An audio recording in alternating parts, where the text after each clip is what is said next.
Décrire la situation de communication. Dans cette vidéo-ci, on va regarder les caractéristiques de l'auteur, l'intention de l'auteur et les caractéristiques des destinataires. Donc,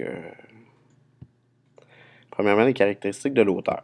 Alors, qu'est-ce que c'est? Ce sont les informations à propos de la personne qui a écrit le texte. On peut regarder son nom, sa profession, sa fonction, son origine et tout le reste. Pour ce qui est de la fonction, on peut mélanger ça avec la profession. C'est en fait le statut que peut avoir la personne lorsqu'elle est mère, lorsqu'elle est président d'une compagnie. Donc ça, c'est une fonction, c'est pas nécessairement une profession. Voici des exemples. En quoi ça peut servir d'identifier les caractéristiques de l'auteur. Si on prend un article qui aurait été écrit dans le Journal de Montréal, qui s'appellerait le défi des commissions scolaires anglophones depuis la loi 101, et qui aurait été écrit par John Smith, qui est commissaire à la commission scolaire Lester B. Pearson, et membre du groupe Anglo-Québec. Tout ça est faux, là, c'est hypothétique. Ça me donne des informations sur comment je dois percevoir le texte qui est écrit, comment je dois y percevoir les informations aussi. Ça peut me dire que le point de vue de l'auteur est intérieur et que ce qu'il veut décrire, finalement, il le connaît parce qu'il le vit directement dans sa vie. Est-ce que son texte sera objectif? Ça, c'est l'autre question, parce que comme il est impliqué directement dans la situation, peut-être qu'il y a une partie subjective qui va être là. Si c'était Mathieu Proulx, le ministre de l'Éducation, qui écrivait exactement le même texte, ben, la situation est complètement différente. Là, il n'est pas de l'intérieur, il a un point de vue extérieur, et probablement que son but va être politique à quelque part. Il y a un objectif derrière, qui n'est pas seulement de donner des informations. Là. Il veut accomplir quelque chose avec ce texte-là. Si c'est Alain Gravel qui écrit le texte, et il n'y a pas de fonction décrite, il n'y a pas de profession, on n'est pas informé de ces éléments-là, c'est parce que, et là on voit que c'est publié dans le Journal de Montréal, c'est que c'est un journaliste. Et le journaliste, normalement, a une obligation de neutralité et d'objectivité. Évidemment, c'est pas toujours le cas, mais on peut quand même se fier en partie à cette prémisse-là. Donc, les caractéristiques de l'auteur vont permettre de lire le texte d'une façon différente selon la position de l'auteur. Et souvent, en fait, quand on va vous demander d'écrire un texte, on va vous donner un dossier de presse avec plusieurs articles. C'est probablement pour comparer les informations en fonction de différents auteurs. Et par exemple, si j'avais écrit un texte sur le défi des commissions scolaires anglophones depuis la loi 101 et je voulais être le plus objectif possible, probablement que je comparais les 3 textes qui ont été faits, que je viens de vous présenter. Pour ce qui est de l'intention de communication, c'est évidemment l'intention de communication de l'auteur et c'est la raison première qui incite un auteur à communiquer. Alors, généralement, quand on va demander l'intention de communication, il faut la formuler avec des verbes à l'infinitif. Et je vous ai donné des verbes ici comme exemple. Il y en a d'autres, mais disons que les principaux là, sont écrits. Et donc, ce serait informer et vous allez ajouter le sujet, informer de la situation des commissions scolaires anglophones.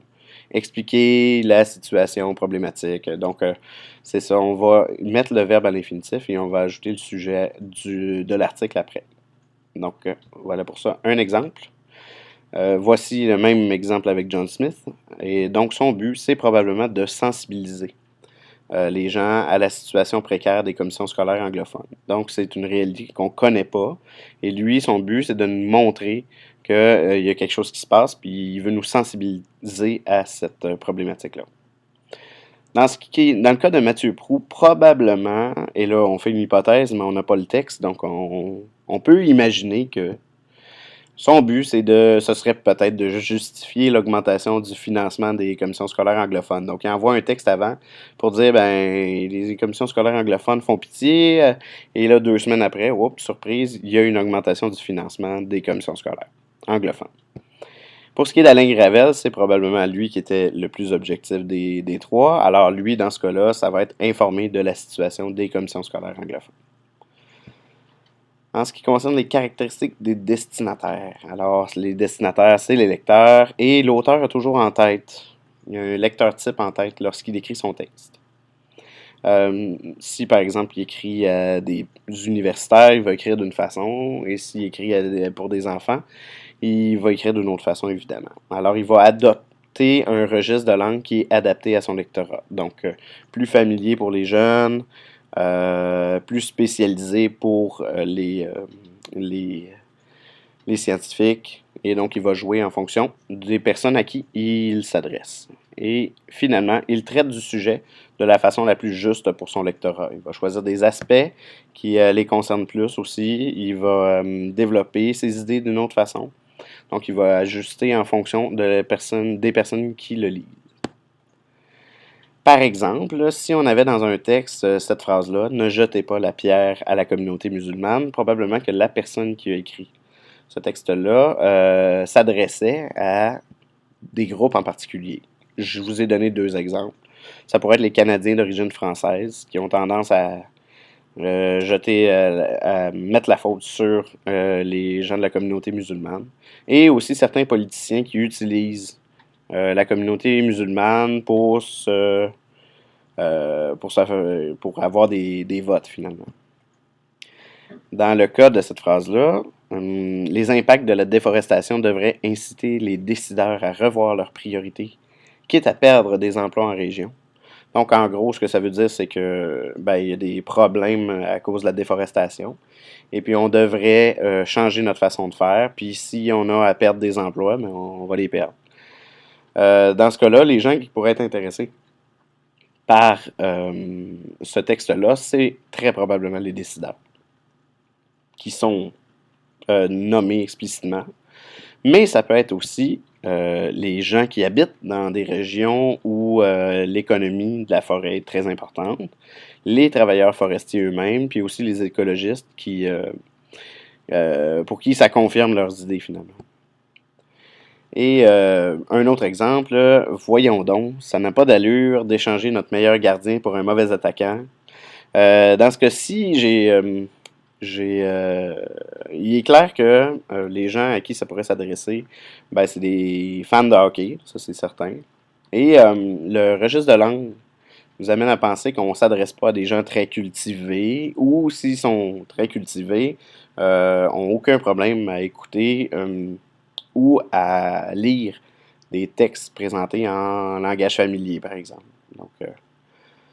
Donc, quand on réussit à trouver les caractéristiques des destinataires, l'intention de l'auteur et les caractéristiques de l'auteur, on a un beau portrait de la situation de communication, ce qui nous permet de mieux lire le texte.